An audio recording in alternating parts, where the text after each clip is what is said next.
Hello friends, welcome to my channel. ఈరోజు మన topic వచ్చి ఇంటి పన్ను ఆన్లైన్లో ఎలా పే చేయాలనేది ఈరోజు మన వీడియో. సాధారణంగా సచివాలయం సిబ్బంది వచ్చి మనకు ఇంటి పన్ను అనేది కలెక్ట్ చేసుకుంటుంటారు, అలాగే రిసిప్ట్ ఇస్తుంటారు. అలా కాకుండా ఆన్లైన్లో మీరు ఎక్కడి నుంచైనా మీ హౌస్కి ట్యాక్స్ పే చేయొచ్చు అనమాట. అది ఎలాగనేది ఈ వీడియోలో చూద్దాము. దీనికోసం కొత్తగా వెబ్సైట్ అనేది ఒకటి వచ్చింది, చాలా మందికి తెలియకపోవచ్చు. స్వర్ణ పంచాయత్ అనే వెబ్సైట్ అనమాట. ఈ వెబ్సైట్ లింక్ అనేది నేను డిస్క్రిప్షన్ లో ఇస్తాను. మీరు అక్కడ నుంచి ఇక్కడికి డైరెక్ట్ గా రావచ్చు. ఈ వెబ్సైట్ లోకి వచ్చిన తర్వాత హోమ్ బటన్ ఉంది కదా, దాని పక్కన ఆన్లైన్ పేమెంట్స్ అనేది చూడండి. ఆన్లైన్ పేమెంట్స్ అనేది ఒకసారి క్లిక్ చేసుకోవాలి. తర్వాత ఆన్లైన్ పేమెంట్స్ అనేసి చూపిస్తుంది చూడండి. Property tax, trade licence, certificates, house tax pay చేయాలి కాబట్టి, అంటే ఇయర్లీ వన్స్ అనేది మన ఇంటికి పన్ను అనేది కట్టాలి. ఇక్కడ ప్రాపర్టీ ట్యాక్స్ కింద పే యువర్ హౌస్ ట్యాక్స్ అని చూడండి. ఇది ఒకసారి క్లిక్ చేయండి. క్లిక్ చేసిన తర్వాత నెక్స్ట్ పేజ్కి వస్తాము. ఇక్కడ మీకు ఫైనాన్షియల్ ఇయర్, తర్వాత మీ డిస్టిక్, మీ మండల్, మీ పంచాయతీ, తర్వాత మీ విలేజ్ అనమాట. ఇవన్నీ మీరు సెలెక్ట్ చేసుకోవాలి. తర్వాత ఇక్కడ assessment number, owner name, door number, old assessment number, వీటిలో ఏదన్నా ఒకటి మీకు అవగాహన అనేది ఉండాలన్నమాట. మీ డోర్ నెంబర్ అవ్వచ్చు, లేదంటే మీ పేరుతో కూడా సెర్చ్ చేయొచ్చు అనమాట.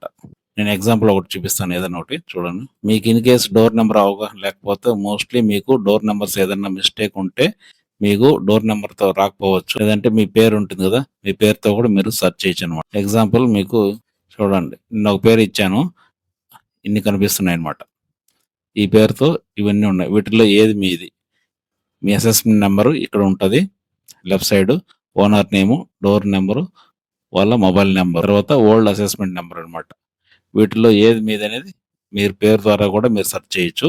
మీకు డోర్ నెంబర్ కరెక్ట్గా ఉంటే డోర్ నెంబర్ ఎంటర్ చేస్తే ఆటోమేటిక్గా మీరు క్లిక్ చేసుకోవచ్చు అనమాట. ఇక్కడ మీది ఏది అనేది మీరు సెలెక్ట్ చేసుకోండి, మీ పేరు ఏది అనేది. తర్వాత మీ ప్రాపర్టీ డీటెయిల్స్ రెడ్ కలర్ లో ఉంది కదా, ఇక్కడ ప్రాపర్టీ వ్యూ అనేది ఒకసారి క్లిక్ చేయాలన్నమాట. మీరు ఇక్కడ మీ డీటెయిల్స్ అన్ని వచ్చేస్తాయి అనమాట. మీ పంచాయతీ, మీ village, old assessment number, new assessment number, మీ ఊరు, మీ హౌస్ ఏ సర్వే నెంబర్ లో ఉంది, ఈ డీటెయిల్స్ అన్ని ఇక్కడ కనిపిస్తాయి అనమాట మీకు. తర్వాత మీ బౌండరీస్ కూడా సెకండ్ కాలం ఉంది కదా, అది మీ బౌండరీస్. ఈస్ట్ లో ఎవరు ఉన్నారు, వెస్ట్ లో ఎవరు ఉన్నారు, నార్త్ లో ఎవరు ఉన్నారు, ఇవన్నీ మీ బౌండరీస్ కూడా కనిపిస్తాయి అనమాట.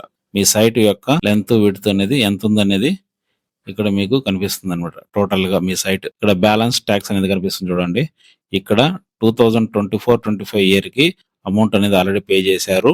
2025-26 మాత్రం 215 అనేది బ్యాలెన్స్ ఉందన్నమాట. అంటే ఈ ఇయర్ కి మాత్రమే పే చేయాలి, ప్రీవియస్ ఇయర్స్ అన్ని పే చేశారనమాట. మీకు ఇన్ కేసు 2-3 ఇయర్స్ కట్టకపోతే ఇక్కడ మీకు అమౌంట్ అనేది చూపిస్తుంది 2-3 ఇయర్స్ కట్టలేదు అనేసి. మీ రిసిప్ట్ డీటెయిల్స్ మీరు ఒక రిసిప్ట్ అనేది డౌన్లోడ్ చేసుకోవచ్చు అనమాట. ఇప్పుడు మీరు ఆన్లైన్ లో పే చేయాలనుకున్నప్పుడు మళ్ళీ బ్యాక్ రావాలి. ఫైనాన్షియల్ ఇయర్, మీ డిస్టిక్, మీ మండలం, మీ పంచాయతీ, మీ విలేజ్ సెలెక్ట్ చేసుకుని మీ డోర్ నెంబర్ తెలిసింది కాబట్టి డోర్ నెంబర్ అనేది ఎంటర్ చేయాలని. ఇక్కడ మీకు గ్రీన్ కలర్ లో కనిపిస్తుంది చూడండి, డ్యూ అండ్ పే. దీని మీద ఒకసారి మీరు సెలెక్ట్ చేసుకోవాలి. సెలెక్ట్ చేసుకున్న తర్వాత మీ డీటెయిల్స్ అనేది కనిపిస్తాయి. కింద మీకు ప్రొసీడ్ ఫర్ పేమెంట్ అనేది కనిపిస్తుంది కదా, ఇది ఒకసారి క్లిక్ చేసుకోండి. తర్వాత యూ వాంట్ టు ప్రొసీడ్ అని అడుగుతుంది. ప్రొసీడ్ అని క్లిక్ చేసిన తర్వాత మీ క్యూఆర్ కానీ, నెట్ బ్యాంకింగ్ కానీ, డెబిట్ కార్డు కానీ ఏదైనా ఒక దాని ద్వారా పే చేయొచ్చు అనమాట. ఆ రిసిప్ట్ అనేది మీరు డౌన్లోడ్ చేసుకుని ఒక కాపీ మీ దగ్గర ఉంచుకోండి. Okay friends, thank you for watching my video. Thank you.